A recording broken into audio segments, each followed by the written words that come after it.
Welcome back to Behind the Scenes of the Waltons as I conclude my conversation with actress Ellen Geer as we have been talking about her life and her career, and of course, being the daughter of Will Geer and all that encompassed. Please welcome back, Ellen. Is there anything else that you would like for me to think about for your audiences that would please them, or information I might not even remember that I had by a question? Well, I sometimes realize how little I feel like I knew people that I worked with or knew him, because I didn't. Yeah. I mean, I knew the essence of him. I think I knew the important things, like who he was and what he stood for. Yeah. But I never sat down to learn the details. People will say, well, did you talk to him about working with this person or doing this film? And it's like, I was a teenager. I wasn't, I wish I'd known enough to sit and ask the questions of some of the amazing people we worked with. Yeah. Yeah, I know. Well, I know. He was one of my favorite people to work with on stage, and I remember we were doing Molière together at the American Conservative Theater, and so there's a thing of downstaging, upstaging, and all that kind of thing that can go on sometimes if people aren't generous and really focused on this person needs the attention during this story. This is what the camera does, and. So we were working, and I would move downstage so he could be seen during his speech. And then he would move downstage. And what was so funny is we got doing it, we almost fell off the front stage. Because he was always, trying to push his young people forward. Beyond, obviously you did a lot of theater together. Did you get to besides the Waltons, did you get to do other film or television together? Well, I wrote a movie and he was in it. And that was just a joyful experience called Memory of Us. And he always backed whatever one did, there was Silence. It was a film, and my young son was in it at the time, and Papa was in that one. And I remember we were working Santa Cruz, and we went way down to the bottom where the redwoods are, and you go way, way low down into the creek. And he was a hermit living down there. So we would have to really work hard to get Pop down that mountain. It was a steep mountain. And I always remember trying to get back up. I would get my right arm on this side, and somebody be other, who would have to push him up the mountain, and he was pulling himself up with a rope. He was so game. Yeah. He was game to do anything. Yeah. I remember the episode that was supposed to be their anniversary, and he was, dancing, and he was always adding those. Oh, he was I used to have to dance with him. He's a terrible dancer. He just jump up and down, Got to watch your feet with Pop. But yeah, he was just so creative and always spontaneous, and but it always seemed so natural that you didn't necessarily think about it. And I never necessarily felt like he was really thinking about who the character was or what was going on, that he just, as you said, he was in the moment and just whatever sparked him in the moment. I don't think he knew how to do unkind words. I really don't think it was the Hoosier in him, where he was from. I don't know. But unkind words were not part of him. And that's a very special quality. Yeah. Yeah. To have experienced what he did and to not have it make him bitter. That's what I learned from him. We were backstage, and it was Morris Karnofsky. I was playing the first fairy in A Midsummer Night's Dream, and he was Wall, the comic at Wall. And I told him that I had this interview, and so it was backstage, and Morris Karnofsky and Papa, they were all the good old actor timers were getting ready, and I popped in, and he said, "How'd it go, Ellen? How'd it go?" I had gone for an audition for A Splendor in the Grass, And I was something like, I can't even remember, 16, 17. And I said, Pop, it was the weirdest thing. I walked in the room and Elia Kazan, he looked at the name and he got bright red in the face and he backed up and he sat down. And I thought, oh, this is a weird interview. And then he looked up and he said, how's your mother and father?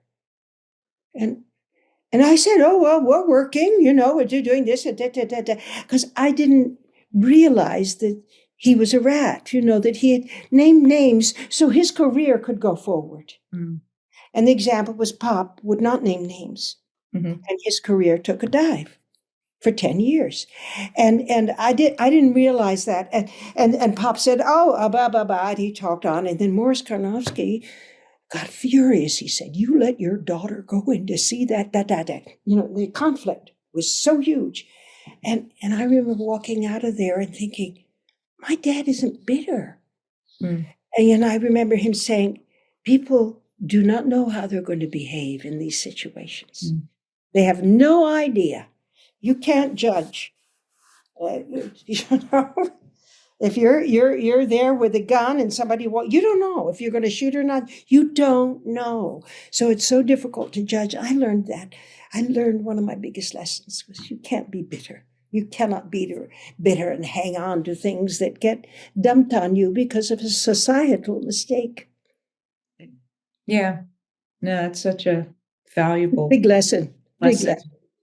Yeah. I've been asked about when Beulah Bondi did episodes Beulah. on the series. Did Ellen or Will have bitter words with her or anything like, or how was Will? I said, I don't remember there being anything. No. Because I didn't know that she had, Yes, exposed. Yes, I know. You can't. You have to understand that. I was with Burl Ives. I mean, my mother taught him chords. We called him Uncle Burl, and he told on people to keep his career going. And then I remember when I called up after Pop died, I said, the theater, I don't know if I can make one. I'll come down and do a benefit. And he came down and he did a benefit for us. And it was his way of saying to the family, I know it was not good, but I had to do what I had to do.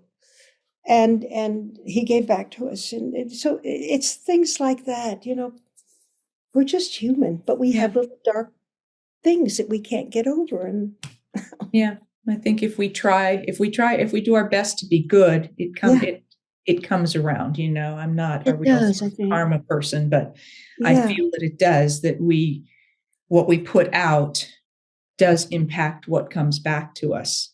Yeah. And same thing with our thoughts, and if you're focused on negative things all the time, then that's what will manifest. That's what sits at your table. Yeah. Yeah. Well, I mean, we had similarities in growing up in a working environment. We both did in a different capacity, but it is a tremendous life to have. And quite often people say, oh, poor child actors and stuff like that. I wouldn't have changed it for the world. No. I felt so lucky to have had those experiences from such an early age and to learn so much about life and people and responsibility at an early age. Oh, God, absolutely learned how to survive. You just learn by, I know. School, I had a difficult time. School was very, very hard, but that was, of course, because of the way people thought about us as a family during that period when I was in school. So did you ever homeschool yourself or for any of the? No, I went to about 14 different schools because we were on the move. Oh. We were on the move after the blacklist and not being able to find a place to be, so no, so I didn't get that one school thing and you remember your friends forever. No. But I am very happy for my background and how my parents faced that background. They taught me a lot. Nobody could possibly ever knock me down because of what they taught me. That's wonderful. Yeah. Well, I wish I, had more brilliant questions for you, but I really just kind of wanted to have We got to know different each other a bit. aspect, yeah, a different essence of you and your family and away from the work, because at work so much it's about the work. I know. I Yeah. know. I wish to know people. It's harder now with this digital world, but to get to know people, that's why I stay working at the theater, because every spring new people come into our lives. And, marriages, affairs, unhappinesses, happinesses, all that happens in front of our faces. And that's life. It's good. Yeah. Oh, we have a really nice season coming up. I hope you'll come out. I Yeah. found a play by a John Galsworthy, who wrote. I don't know if you know about him as a theater writer. He wrote around the same time that Bernard Shaw did. Bernard Shaw had such a flash about him and importance. But John Galsworthy, to me, is like the beginnings of a. He writes like Ibsen and Chekhov. He really gets into the humanity of a human being and doesn't take sides. Isn't one of those message driving, and it's a play called Strife, Hmm. and it's about the tail end of a strike. Huh. I moved it from the tin factory in England to Pittsburgh, the steel factory, and I think it's a very important play for now, because we're going to be dealing with unions not being revered with this particular government. And so I think it's very, very important to do it now, for people to see how people work through the negotiations and there's a union man in it who he can't help somebody because he's got 5 other places striking, and which one is the most important. And you see the whole picture of people trying to get together to exist and survive with capitalism. Very interesting. Yeah. Yeah. Well, I am certainly way overdue for a little pop down to LA and visit some Yeah. people. Well, it's wonderful to see your face. Thank you. You too. Yeah. I mean, here we are. Life is Yeah. going on. It is indeed. Yes. So, Yeah. well, thank you. Thank you for making the time for me and I being so. hope I've fulfilled your audience, Oh, any questions about Pop, because